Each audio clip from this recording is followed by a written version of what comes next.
जय हिंद साथियों, आप सभी का स्वागत करता हूं आपके अपने चैनल एसएसडीएस एजुकेशन रिसर्च सेंटर पर। तो आज के इस सेशन में बिहार पुलिस कांस्टेबल के लिए कुछ इम्पोर्टेंट क्वेश्चन यहां पर हम लोग देखेंगे। मैं आपको बता देता हूं कितने कितने क्वेश्चंस हम लोग देखेंगे, और मैं आपको ये भी बता देता हूं कि अगर आप अपने इस एग्ज़ाम में बिहार पुलिस एग्ज़ाम में सिलेक्शन लेना चाहते हैं तो हिंदी के कितने क्वेश्चंस में से कितने क्वेश्चंस आपके सही होने चाहिए। देखिए, हिंदी के यहाँ पर पूरी हिंदी के टॉप लेवल के 20 सवाल, और इसमें से आपके कितने सही होना चाहिए। और जीके के भी साथियों 20 सवाल लेकर आया हूँ पूरी एक तरीके से टॉप लेवल के। देखिए, अगर कट ऑफ की बात करें तो यहाँ से आपके 12 से 13 सवाल आपके बिल्कुल सही होना चाहिए, और यहाँ पर तकरीबन तकरीबन 9 से 10 सवाल आपके जीके के भी सही होना चाहिए।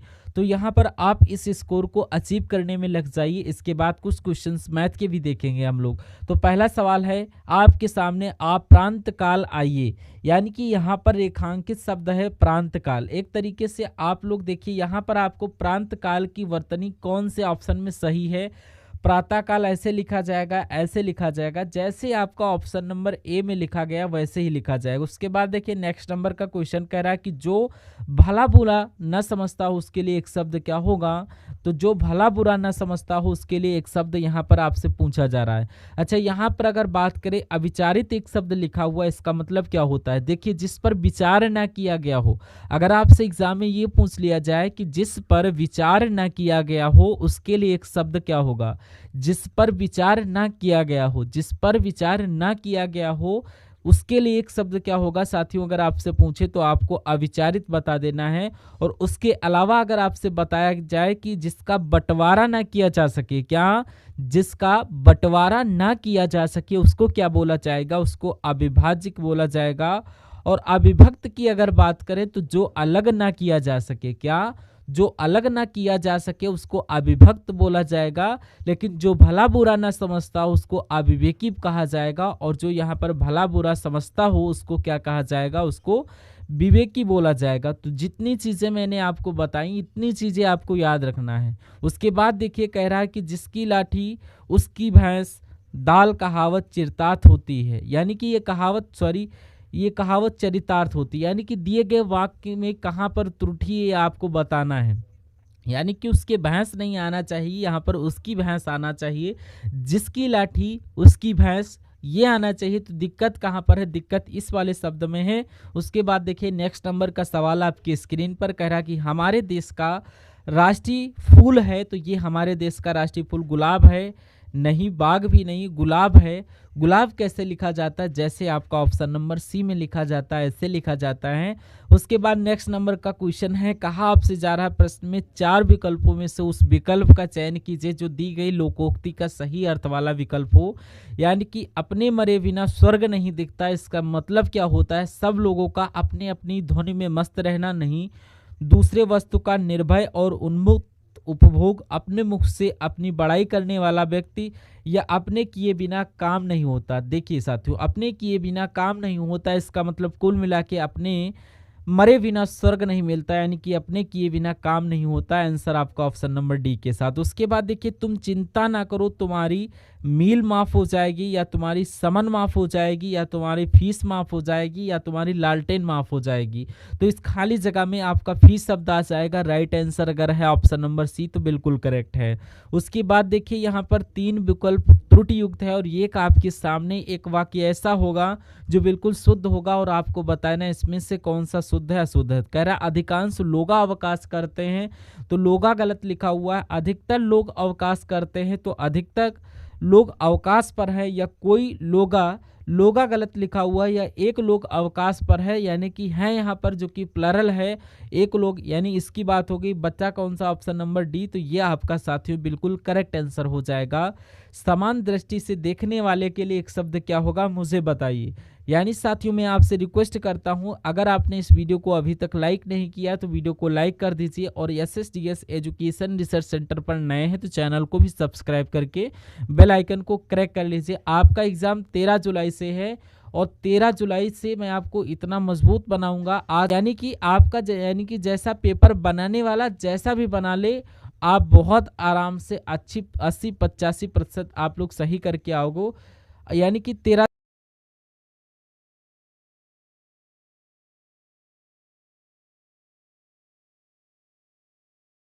आपका मेहनत आप करोगे तो मेहनत का फल आपको 100% मिलेगा। आपके पास 1 महीने का टाइम बचा हुआ है।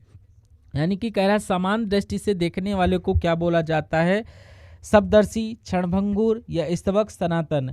यानी कि सनातन की अगर बात करें तो सनातन पता किसे बोला जाता है साथियों? जो हमेशा बना रहे, सदा बना रहने वाले को क्या बोला जाता है? सदा बना रहने वाले को सनातन बोला जाता है। ठीक है। अगर बात करें हम लोग स्तवक यानी कि स्तुति करने वाले को क्या बोलेंगे? स्तुति करने वाले को बोलेंगे स्तवक। स्तवक बोलेंगे स्तुति करने वालों को। क्षणभंगुर की अगर बात करें तो जो क्षण भर में एक तरीके से भंगुर हो जाए, यानी कि क्षण भर में नष्ट हो जाए, उसको क्या कहा जाता है? क्षणभंगुर कहा जाता है। और समान दृष्टि से देखने वाले के लिए एक शब्द क्या होगा? तो समदर्शी हो जाएगा। इसलिए सही जवाब जिनका ऑप्शन नंबर ए के साथ है तो बिल्कुल सही है। अब उसके बाद देखिए कह रहा कि राक्षस विभत्स दिखता है, यानी कि यहाँ पर एक अंडरलाइन शब्द है।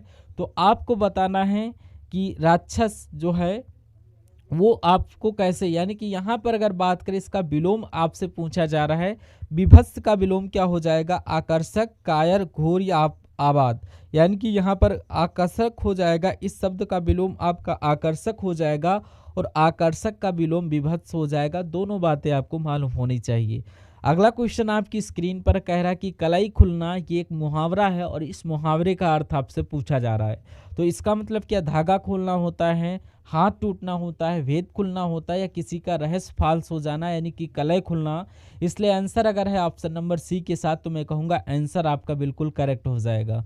उसके बाद देखिए अगला सवाल है, क्या कहा जा रहा है? यहाँ पर कह रहा है दिए गए वाक्य में उचित पर्यायवाची शब्द का चयन करके रिक्त स्थान की पूर्ति कीजिए। तो यहाँ पर अगर बात करें, वासना में इतने मत डूबो कि वक्त का पता ही ना चले, ऐसे करके होना चाहिए कि वक्त का पता ही ना चले। चलिए कोई दिक्कत नहीं है। यहाँ पर अगर बात करें साथियों तो ये यहाँ पर आपका खाली जगह में कौन सा शब्द आएगा मुझे बताइए। अब यहाँ पर खौफ तो आएगा नहीं, पावन भी नहीं आएगा, दुख यानी कि भोग यहाँ पर आएगा, भोग आ जाएगा। और आपका जवाब अगर ऑप्शन नंबर सी तो बिल्कुल सही है। उसके बाद देखिए आपसे क्या बोला जा रहा है? आपसे कहा जा रहा है कि रेखांकित भाग के लिए एक सार्थक शब्द बताइए। रेखा कम बोलती है, यानी कि कम बोलती है, तो कम बोलने वाले को क्या बोला जाता है? कुल मिला के आपसे ये चीज़ यहाँ पर आपसे पूछी जा रही है। चलिए, यानी कि यहाँ पर देखिए, यहाँ पर अगर बात करते हैं, आपको मालूम होना चाहिए मितभाषी की अगर बात करें तो कम बोलने वाले को क्या बोला जाता है? मितभाषी बोला जाता है। अब उसके बाद देखिए अगला सवाल, पर्यायवाची बता दीजिए उपकार का। यानी कि उपकार शब्द का साथियों पर्यायवाची क्या हो सकता है? फटाफट आप लोग बताइए। यानी कि उपकार, कहते नहीं कि हमने आपके ऊपर उपकार किया है, तो एक तरीके से कह सकते हैं उपकार का मतलब क्या? एहसान होगा। कह सकते हैं कि एक अच्छा काम होगा, उपकार किया है। तो कुल मिला के ये आपको मालूम पड़ गया। इसका आपको बताना है कि इसमें से आपका कौन सा पर्यायवाची लग रहा है, बताइए। तो मैंने कल्याण किया, मैंने उपकार किया, ये सबसे सटीक हो जाएगा क्योंकि अटपटा होगा नहीं, श्रेष्ठ होगा नहीं, कर्तव्य नहीं होगा, तो होगा तो ऑप्शन नंबर सी वाला ही राइट आंसर होगा। उसके बाद देखिए अगला सवाल है, कह रहा है कि जो सहनशील ना हो उसके लिए एक शब्द क्या होगा मुझे बताइए। देखिए यहाँ पर एक शब्द लिखा हुआ है अशक्य। अशक्य का मतलब पता है क्या होता है? ना हो सकने वाला। क्या? ना हो सकने वाला जो कार्य होता है उसको अशक्य बोल लेते हैं। यानी कि ना हो सकने वाले कार्य को अशक्य बोला जाता है। ये पहली बात आपको ध्यान रखना चाहिए। अच्छा, अशुच की अगर बात करें, जो शोक करने योग्य नहीं हो। क्या? जो शोक करने योग्य नहीं होता है उसको क्या कहते हैं? उसको बोलते हैं अशोच्य बोलते हैं। ये आपको ध्यान रखना है। अब असहिष्णु शब्द की बात करें, जो सहनशील ना हो उसको कहा जाता है असहिष्णु।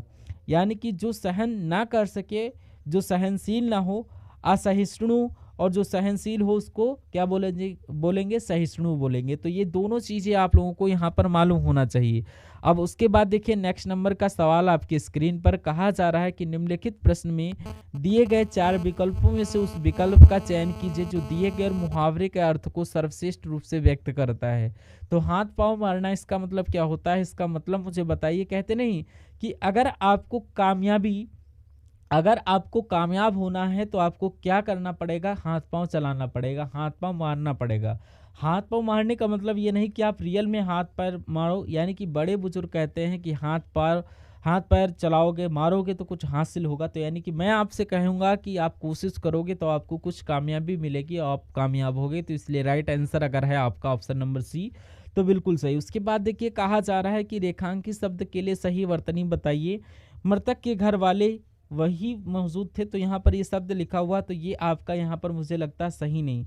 मृतक नहीं, मत्रक नहीं, मृतक, यानी यही आपका मृतक होता है। मृतक के घर वाले वही मौजूद थे, तो यानी कि कुल मिला के सही शब्द ऑप्शन नंबर डी वाला हो जाएगा। अगले नंबर का सवाल आपकी स्क्रीन पर कह रहा कि हमें किसी भी अधिकारी को तीर नहीं देनी चाहिए, या क्रोध नहीं देनी चाहिए, या आईना नहीं देनी चाहिए, या घूस नहीं देनी चाहिए। तो इस खाली जगह में जो शब्द आएगा ऑप्शन नंबर डी वाला आएगा। जो लोग ऑप्शन नंबर डी के साथ हैं उन सभी का आंसर बिल्कुल करेक्ट हो जाएगा भाई। बहुत बढ़िया, वेरी गुड क्लास। साथियों मैं आपको यहाँ पर कुछ चीज़ें बता देता हूँ।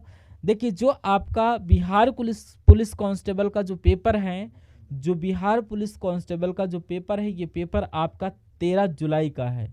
यानी कि अगर आपकी तैयारी थोड़ी कम है तो आपको यहाँ पर सारे के सारे सेशनल वीडियो हमारे चैनल पर प्रोवाइड होंगे आज से, ताकि आपका पेपर इजीली क्रैक हो जाए। यानी कि आपको 2024 से रिलेटेड जितने भी पेपर हुए थे बिहार पुलिस से रिलेटेड, वो सारे के सारे सेशनल जो शिफ्ट हुए थे, इन सब का सल्यूशन आपको वीडियो के माध्यम से मिलने वाला हमारे इस चैनल पर। कुल मिला के आपको इन सारी शिफ्ट को देखना है, क्योंकि एग्जामिनर नए क्वेश्चन नहीं बनाएगा। यहीं से आपके 50 से 60% क्वेश्चन हमारे चैनल्स के माध्यम से आप लोग पढ़ सकते हैं।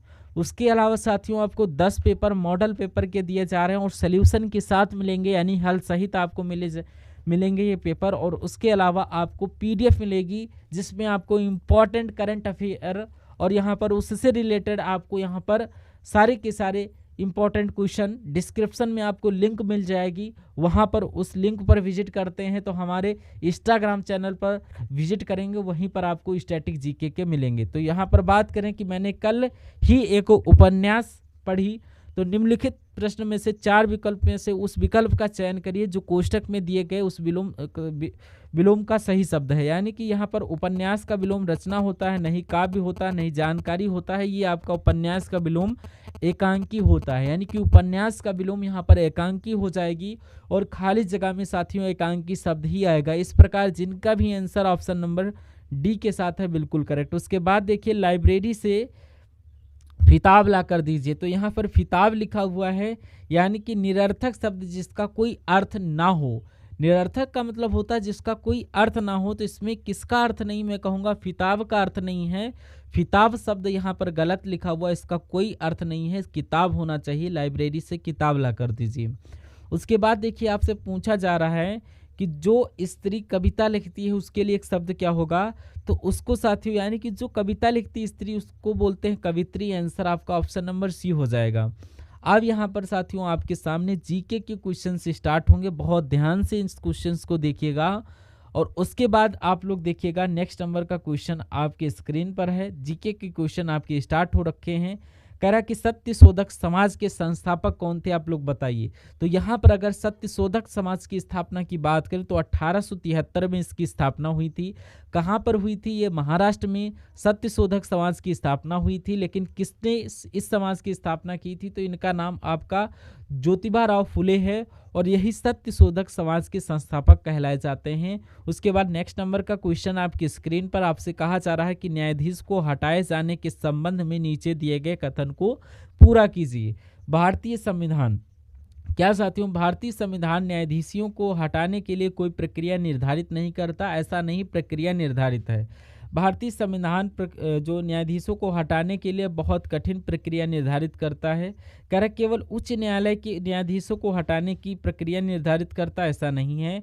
न्यायाधीशों को हटाने के लिए बहुत लचीली प्रक्रिया नहीं है, गलत है। सही जवाब ऑप्शन नंबर बी के साथ। उसके बाद अगला क्वेश्चन आपके साथ कह रहा रंगास्वामी कप, इसका संबंध किस खेल से है, तो ये आपका कौन से खेल को जीतने पर रंगास्वामी कप मिलेगा, तो ये हॉकी के खेल को जीतने पर रंगास्वामी कप मिलेगा। नेक्स्ट नंबर का क्वेश्चन आपकी स्क्रीन पर है।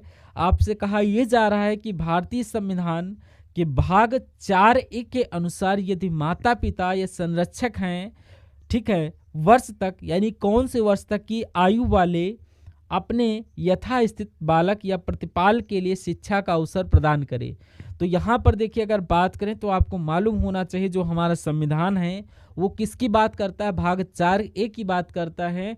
तो जो माता पिता या संरक्षित क्षेत्र है, ये 14 वर्ष की आयु वाले अपने बालक या बालिका के लिए शिक्षा का अवसर प्रदान करते हैं, यानी कि कोई 6 से 14 वर्ष तक का बच्चा है तो उसको शिक्षा दी ही जाएगी, कंपलसरी ही है। इसलिए सही जवाब जो आपका होगा ऑप्शन नंबर डी हो जाएगा। उसके बाद देखिए अगले नंबर का सवाल है, कह रहा है कि भारतीय उपमहाद्वीप में ज्ञात लेखन की सबसे प्रारंभिक शैली का नाम क्या है। तो लेखन की सबसे प्रारंभिक शैली का नाम है सिंधु लिपि। सिंधु लिपि ये आपको मालूम होना चाहिए। उसके बाद देखिए यहाँ पर अगले नंबर का सवाल है, कह रहा है कि साथियों यहाँ पर सिंधु लिपि अगर यहाँ पर बात करें, यहाँ पर सवाल आपसे पूछा जाता है सिंधु लिपि का अन्य नाम क्या है। तो सिंधु लिपि को हम लोग सिंधु सरस्वती लिपि भी बोलते हैं और हड़प्पा लिपि भी बोलते हैं। ये दो इंपॉर्टेंट फैक्ट आप लोग यहाँ पर याद रखेंगे। उसके बाद अगला क्वेश्चन आपकी स्क्रीन पर, कह रहा है कि स्वतंत्रता के बाद भारत ने प्रथम प्रधानमंत्री पंडित जवाहरलाल नेहरू के कौन से प्रभाव में 1951 में अपनी पहली पंचवर्षीय योजना लॉन्च की। तो मैं कहूँगा साथियों आपका यहाँ पर जो जवाब होना चाहिए समाजवादी के साथ होना चाहिए, क्योंकि स्वतंत्रता के बाद भारत के प्रथम प्रधानमंत्री पंडित जवाहरलाल नेहरू जो समाजवादी प्रभाव में 1951 में अपनी पहली पंचवर्षीय योजना लॉन्च की थी। उसके बाद अगला क्वेश्चन वेरी मोस्ट इंपॉर्टेंट, कह रहा कि कौन सा भारतीय रिजर्व बैंक का के कार्य हैं। तो यानी कि मुद्रा जारी करता भारतीय रिजर्व बैंक, आखिरी कर्जदाता है भारतीय रिजर्व बैंक। तो मैं कहूँगा दोनों ही बिल्कुल सही हो जाएंगे। ऐसा कहाँ पर लिखा हुआ है, ऐसा ऑप्शन नंबर सी में लिखा हुआ है। उसके बाद कहा जा रहा पन्ना घोष निम्नलिखित में से किस वाद्य यंत्र के लिए प्रसिद्ध हैं। तो ये तो साथियों बांसुरी वादक है, बांसुरी के लिए इनको जाना जाता है, इनका नाम फेमस है बांसुरी के लिए, ठीक है। और इनको बांसुरी का अगुआ भी बोला जाता है, बांसुरी का अगुआ के रूप में भी इनको जाना जाता है। नेक्स्ट नंबर का क्वेश्चन है, कह रहा है कि संविधान सभा ने कब भारत के संविधान को अपनाया। देखिए अपनाया अलग बात है, अगर आपसे पूछा जाए पूर्ण रूप से लागू कब हुआ संविधान, क्या पूर्ण रूप से लागू कब हुआ संविधान, तो आपको मालूम होना चाहिए 26 जनवरी 1950 को पूर्ण रूप से लागू हुआ। लेकिन कहा जाए कि संविधान को कब अपनाया गया, तो 26 नवंबर 1949 को अपनाया गया, ये आपको मालूम होना चाहिए। और संविधान को बनने में 2 वर्ष 11 माह, क्या 2 वर्ष 11 माह और 18 दिन का समय लगा था, ये आप लोग याद रखेंगे, मोस्ट इंपॉर्टेंट है। और इस पर 14 दिन पर बहस भी चली थी। संविधान का जो प्रारूप है उसके प्रारूप पर 14 दिनों तक बहस चली थी और तकरीबन 63 लाख से ज़्यादा रुपया खर्च हुआ था इसको तैयार करने में। तो कुल मिला के आंसर आपका ऑप्शन नंबर बी हो जाएगा। उसके बाद देखिए अगले नंबर का सवाल कह रहा है कि भारत के निम्नलिखित में से किस राज्य में बोनालू पर्व मनाया जाता है। तो ये सवाल भी वेरी मोस्ट इंपॉर्टेंट है। कहा जा रहा है बोनालू पर्व कहाँ मनाया जाता है, असम में, तेलंगाना में, पश्चिम बंगाल में या साथियों तमिलनाडु में। मैं कहूँगा तेलंगाना में मनाया जाता है, बिल्कुल तेलंगाना में ही मनाया जाता है। चलिए अगला क्वेश्चन आपकी स्क्रीन पर विजिट करिए आप लोग।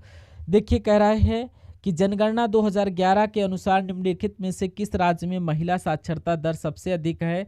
तो 2011 की जनगणना की अगर बात करें तो कुल मिला के केरल में जो कुल साक्षरता दर थी वो कितनी थी, मैं आपको बता देता हूँ। केरल में 94% थी। जो केरल में आपकी 94% थी। अगर बात करें हम लोग की यहाँ पर महिलाओं की, तो महिला में अगर बात करें तो ये आपकी महिलाओं और पुरुषों की अगर बात करें तो पुरुष के मामले में अगर महिलाओं की बात करें तो लगभग 92% थी और पुरुष की अगर बात करें तो 91% थी। तो मैं कह सकता हूँ कुल साक्षरता दर भी केरल की सबसे ज़्यादा थी, महिला साक्षरता दर भी सबसे ज़्यादा केरल की ही थी। अच्छा पहले नंबर पर तो ये केरल हो जाएगा, लेकिन दूसरे नंबर पर कौन सा राज्य है, दूसरे नंबर पर आपका मिजोरम है। मिजोरम की कितनी साक्षरता दर रही, 89% रही। तो ये भी आपको मालूम होना चाहिए। उसके बाद अगला क्वेश्चन आपकी स्क्रीन पर है, कह रहा कि अमृतसर की संधि किस वर्ष हुई थी बताइए। तो अमृतसर की संधि आपकी 1809 में हुई थी। कब, 1809 में हुई थी। आपका आंसर ऑप्शन नंबर ए हो जाएगा। उसके बाद देखिए अगले नंबर का क्वेश्चन है, कहा जा रहा है कि हर वर्ष अगस्त के दूसरे शनिवार को अलकपुजा के पास आयोजित की जाने वाली नेहरू ट्रॉफी प्रतियोगिता घुड़दौड़ श्रेणी में सबसे अधिक प्रतिष्ठा लोकप्रिय है, नौका दौड़ या बास्केटबॉल या बैडमिंटन। तो यहाँ पर नौका दौड़ आपका हो जाएगा। पूरा पढ़ते हैं, हर वर्ष अगस्त के दूसरे शनिवार को अलकपुजा के पास आयोजित की जाने वाली नेहरू ट्रॉफी प्रतियोगिता नौका दौड़ प्रतिस्पर्धा सबसे जो है प्रसिद्ध है। अगले नंबर का क्वेश्चन कह रहा है कि सरकार को सलाह देने के लिए नीति आयोग नामक एक सामाजिक विचार की जो इसकी स्थापना की गई थी। तो यहाँ पर नीति विचारक समूह की स्थापना की थी। अगर यानी कि आपके एग्जाम में ये क्वेश्चन आता है तो जवाब मैंने आपको बता दिया। उसके बाद अगला क्वेश्चन आपकी स्क्रीन पर है, कह रहा है कि किंग कप इंटरनेशनल ओपन 2024 का आयोजन कहाँ पर किया जाएगा। तो ये आपका शेंझेन में किया जाएगा, आपको मालूम होना चाहिए। उसके बाद देखिए कहा जा रहा है कि थर्ड आई एशिया फिल्म महोत्सव का 21वां संस्करण कहाँ आयोजित किया जाएगा। तो ये आपका मुंबई में आयोजित किया जाएगा, ये भी आपको मालूम होना चाहिए। अगला देखिए कह रहा है कि वाइन उत्पादन इकाई शुरू की गई है। तो वाइन उत्पादन इकाई आपकी गुजरात, महाराष्ट्र, तो मैं कहूँगा उत्तराखंड में आपकी शुरू की गई है। Right answer option number C हो जाएगा। दुनिया के सबसे बड़े जल विद्युत बांध का निर्माण कौन सा देश कर रहा है। तो करंट अफेयर की ये सभी बहुत ही इंपॉर्टेंट क्वेश्चन है, इन सभी सवालों को आपको देखना है, क्योंकि ये समझ लीजिए जनरल एवरेंस का क्वेश्चन। अगर बिहार पुलिस की बात करें तो यहाँ पर जैसे कि पूरी जीके के यहाँ पर कितने 100 में से 30 सवाल जीके के ही पूछे जा रहे हैं। साइंस ये भी जनरल एवरेंस के अंतर्गत ही आती है, 30 सवाल इसके अंतर्गत आएंगे। और उसके अलावा आपका क्या होगा, यहाँ पर ये हो गया, और ये हिंदी के कितने हो गए, हिंदी के 10 हो गए।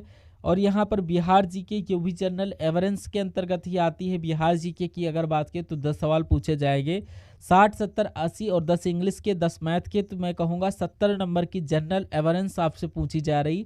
और इस जीके वाले पोर्शन में कुछ नहीं 10 सवाल आपसे करंट अफेयर से पूछे जाएंगे, करंट अफेयर के होंगे। और यहाँ पर जो 45 रुपीज़ की जो PDF है उसमें आपको ये सारे के सारे तीसरे नंबर की PDF आपको इंपॉर्टेंट करंट अफेयर की मिल जाएगी।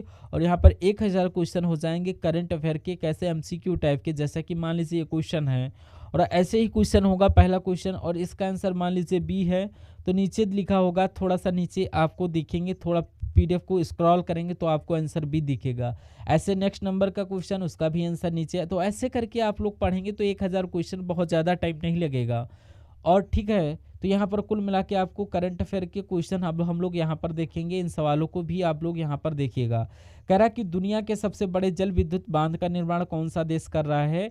तो चीन देश कर रहा है। यहाँ पर राइट आंसर जो जाएगा ऑप्शन नंबर B के साथ जाएगा। अगला क्वेश्चन देखिए, यहाँ पर और कुछ इंपॉर्टेंट करंट अफेयर के क्वेश्चन हम लोग यहाँ पर साथियों देखेंगे। उसके बाद यहाँ पर अगर हम लोग बात करें, कह रहा कि किस देश के राष्ट्रपति ने पेपर स्ट्रॉ पर प्रतिबंध लगाया है। तो किस देश के, तो मैं कहूँगा अमेरिका के राष्ट्रपति ने एक तरीके से पेपर स्ट्रॉ पर प्रतिबंध लगा दिया है। उसके बाद अगले नंबर का क्वेश्चन कह रहा है कि ऑपरेशन डेविल हंट किस देश में शुरू किया गया है। तो ये कुल मिला के आपसे यहाँ पर पूछा जा रहा है, बताइए। तो मैं कह सकता हूँ यहाँ पर बांग्लादेश की अगर बात करें तो बांग्लादेश में ऑपरेशन डेविल हंट शुरू किया गया। अगला क्वेश्चन आपकी स्क्रीन पर है, कह रहा है कि साथियों अंतर्राष्ट्रीय महिला एवं बालिका विज्ञान दिवस कब मनाया जाता है। तो ये हर साल साथियों 11 फरवरी को मनाया जाता है, अंतर्राष्ट्रीय महिला एवं बालिका विज्ञान दिवस। उसके बाद देखिए कहा जा रहा भारतीय नौसेना और भारतीय वायुसेना ने कौन सा संयुक्त सैन्य अभ्यास किया है। कौन सा संयुक्त अभ्यास किया है, तो यहाँ पर विंग रेडर किया गया है, विंग रेडर किया है, तो आपको मालूम होना चाहिए ये। उसके बाद देखिए थाई पुसम 2025 का उत्सव धूमधाम से शुरू किया गया है। तो ये आप लोग एक तरीके से अगर बात करें किसकी, तो तमिलनाडु की अगर बात करें तो तमिलनाडु में साथियों थाई पुसम 2025 उत्सव मनाया गया है। उसके बाद देखिए पंकज अडवाणी ने भारतीय स्नूकर चैंपियनशिप में कौन सा पदक जीता है। तो साथियों इन्होंने स्वर्ण पदक जीता है। उसके बाद देखिए कहा जा रहा है कि किसने स्पिनर स्पोर्ट्स ड्रिंक लॉन्च किया है। तो किसने लॉन्च किया है, मैं कहूँगा रिलायंस के द्वारा ही स्पिनर स्पोर्ट्स ड्रिंक लॉन्च किया गया। उसके बाद अगला क्वेश्चन कह रहा है कि भारत में कब तक लिम्फेटिक फाइलेरियासिस मुक्त होने का लक्ष्य रखा है। तो मैं कहूँगा 2027 तक का ये लक्ष्य रखा है अपने देश भारत ने। उसके बाद कहा जा रहा है कि HAL ने अपने प्रशिक्षण बीमार HJT का नाम बदलकर SS रख दिया गया है। SS इसका नाम रख दिया गया है। और भारत ऊर्जा सप्ताह 2025 कहाँ शुरू हुआ है, तो मैं कहूँगा नई दिल्ली में शुरू हुआ है। आंसर आपका ऑप्शन नंबर C हो जाएगा। उसके बाद देखिए कहा जा रहा है कि अमेरिका के राष्ट्रपति ने स्टील और एल्यूमिनियम आयात पर कितने प्रतिशत शुल्क लगाने का आदेश दिया है। तो यहाँ पर 25% शुल्क लगाने का आदेश दिया गया है। आंसर आपका ऑप्शन नंबर B। उसके बाद देखिए कह रहा है कि किसने पद्मश्री से सम्मानित किया गया है, किसे पद्मश्री से सम्मानित किया गया है, तो यहाँ पर इसका नाम है डॉक्टर मृदुला नागफनी इनका नाम है और इनको पद्मश्री से सम्मानित किया गया है। नेक्स्ट नंबर का सवाल देखिए यहाँ पर, डोनेट आर्गन सेव लाइफ्स पहल का आयोजन किसके द्वारा किया जा रहा है, तो ये आपका आईसीसी के द्वारा किया जा रहा है। Right answer option number B. उसके बाद देखिए कह रहा है कि भारत का पहला स्वदेशी स्वचालित बायोमेडिकल अपशिष्ट उपचार संयंत्र सृजनम किसने लॉन्च किया है, तो ये किसने लॉन्च किया, मैं कहूँगा डॉक्टर जितेंद्र सिंह के द्वारा ही सृजनम लॉन्च किया गया है। ये एक अपशिष्ट उपचार संयंत्र है। अगला सवाल देखिए, कहा जा रहा है कि किस देश के शोधकर्ताओं ने ऑटिज्म से संबंधित मस्तिष्क गतिविधि की खोज की है, तो यहाँ पर इजराइल की बात करें तो आपका राइट आंसर हो जाएगा। इनके शोधकर्ताओं ने यहाँ पर मस्तिष्क गतिविधियों की खोज की है। ओलंपिक स्पोर्ट्स गेम 2027 का आयोजन कहाँ पर किया जाएगा, तो मैं कहूँगा रियाद में किया जाएगा और ये आपको मालूम होना चाहिए। उसके बाद देखिए अगला सवाल है, कह रहा है कि आगामी आपात अरब शिखर सम्मेलन का आयोजन कहाँ पर किया जाएगा, तो इसका आयोजन कायरा में किया जाएगा। राइट आंसर आपका ऑप्शन नंबर बी के साथ। साथियों, वीडियो को अगर आपने अभी तक लाइक नहीं किया है तो कम से कम हमारी हर एक वीडियो को लाइक कर दिया करिए। मैं कहूँ या ना कह पाऊँ तो हर एक वीडियो को हमारी लाइक करिए। कह रहा कि किस राज्य के मुख्यमंत्री ने इस्तीफा दिया है, तो किस राज्य की बात चल रही है, हाल फिलहाल ने यहाँ पर मणिपुर के मुख्यमंत्री ने इस्तीफा दिया है। अच्छा, आप लोग कमेंट में ये बताइएगा कि मणिपुर की राजधानी क्या है, मणिपुर की राजधानी क्या है, ये आप लोग कमेंट बॉक्स में बताइएगा। हम आपका आंसर जरूर देखेंगे और यहाँ पर आपको जरूर रिप्लाई करेंगे, ठीक है।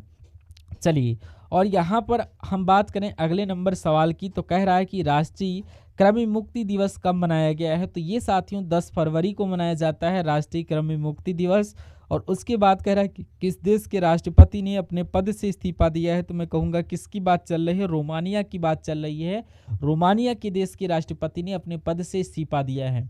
अगला कह रहा है कि किस राज्य सरकार ने ग्राम विकास के लिए विकासिता गांव योजना शुरू की है, तो विकासिता गांव योजना की अगर बात करें तो ओडिशा के द्वारा शुरू की गई। आंसर आपका ऑप्शन नंबर बी होगा। उसके बाद देखिए कह रहा कि एआई पर 2 दिवसीय सम्मेलन कहाँ शुरू हुआ है, तो ये आपका पेरिस में शुरू हुआ है, पेरिस में शुरू हुआ है। चलिए, उसके बाद देखिए अगला सवाल कह रहा है कि यूएस ग्रीन बिल्डिंग काउंसिलिंग की वार्षिक रैंकिंग में कौन सा शीर्ष पर रहा है, तो कौन सा शीर्ष पर रहा है, तो ये चीन देश शीर्ष पर रहा है। आंसर आपका ऑप्शन नंबर बी के साथ।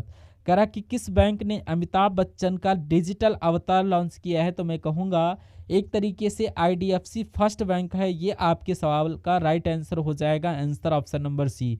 अगला देखिए कह रहा है कि भारत ने किस देश के साथ संयुक्त सैन्य अभ्यास साइक्लोन का आयोजन किया है, तो भारत ने किस देश के साथ किया है, तो मैं कहूँगा मिस्र देश के साथ किया है। राइट आंसर जो जाएगा ऑप्शन नंबर ए हो जाएगा। उसके बाद अगला क्वेश्चन कह रहा है कि किस देश ने ऑपरेशन डेविल हंट शुरू किया है, तो मैं कहूँगा डेविल हंट की अगर बात करें तो वो बांग्लादेश ने किया है, ठीक है। राइट आंसर आपका ऑप्शन नंबर सी हो जाएगा। उसके बाद देखिए यहाँ पर कह रहा है कि किस देश के पूर्व राष्ट्रपति सैन नुजोमा का निधन हुआ है, तो हाल फिलहाल में नामीबिया के पूर्व राष्ट्रपति थे और यहाँ पर सैन नुजोमा का हाल फिलहाल में निधन हो गया है। इस्पात मंत्रालय में निर्देशक के रूप में किसे नियुक्त किया गया है, तो किनको नियुक्त किया गया है साथियों, यहाँ पर मैमून आलम को इस्पात मंत्रालय में निर्देशक के रूप में नियुक्त किया गया। उसके बाद वनडे इतिहास में दूसरे इतिहास में सबसे ज़्यादा छक्के लगाने वाले खिलाड़ी कौन बने, तो इनका नाम साथियों रोहित शर्मा है। रोहित शर्मा ही वनडे इतिहास में दूसरे सबसे ज़्यादा रन छक्के लगाने वाले खिलाड़ी बने। किसने बेंगलुरु में एरो इंडिया शो 2025 का उद्घाटन राजनाथ सिंह ने किया है, इन्होंने बेंगलुरु में इसका उद्घाटन किया है। 2025 फ्री स्टाइल शतरंज ग्रैंड स्लैम प्रतियोगिता कहाँ शुरू की गई है, तो मैं कहूँगा ये साथियों जर्मनी में शुरू की गई है। आंसर आपका ऑप्शन नंबर बी के साथ। अगला देखिए कह रहा कि भारतीय नौसेना प्रमुखों का सम्मेलन 2025 कहाँ आयोजन हुआ है, तो ये साथियों नई दिल्ली में आयोजित हुआ है। Right answer option number C हो जाएगा। उसके बाद देखिए कह रहा कि 3 दिवसीय अंतर्राष्ट्रीय पक्षी महोत्सव का आयोजन कहाँ किया जाएगा, तो ये कहाँ किया जाएगा, तो ये साथियों यूपी के प्रयागराज में किया जाएगा, ये भी आपको मालूम होना चाहिए। उसके बाद देखिए कह रहा है कि किस देश ने डीप सीक एआई पर प्रतिबंध लगाया है, साथियों बताइए, तो मैं कहूँगा जो दक्षिण कोरिया देश है, इस देश ने डीप सीक के एआई पर प्रतिबंध लगाया है। राइट आंसर जो होगा ऑप्शन नंबर बी हो जाएगा। उसके बाद नवे एशियाई शीतकालीन खेल कहाँ शुरू हुए हैं?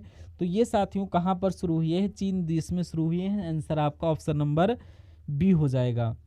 नवे एशियाई शीतकालीन जो चीन में ही शुरू हुई है। उसके बाद देखिए अमेरिका के बाद अब किसने विश्व स्वास्थ्य संगठन यानी कि WHO से बाहर निकलने का फैसला लिया है? तो अमेरिका तो बाहर आ गया, अर्जेंटीना भी बाहर आने का फैसला किया है।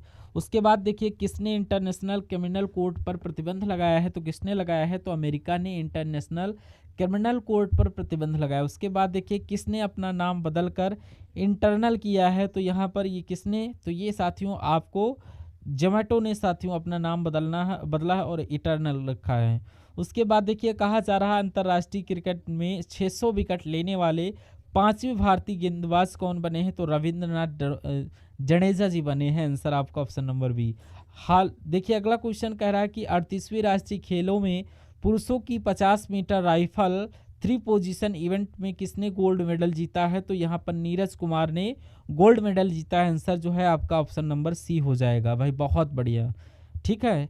तो कैसी लगी साथियों ये क्लास? एक बार लाइक ज़रूर कीजिएगा। और मैंने आपसे पूछा था मणिपुर का राजधानी क्या है, ये आप लोग कमेंट बॉक्स में ज़रूर बताइएगा, मैं उसको देखूंगा ज़रूर। तो चलिए वीडियो को अपने मित्रों के साथ शेयर करिएगा और जिस PDF के बारे में आपसे जिक्र किया था उस PDF को आप लोग जाकर ज़रूर बाय करिएगा।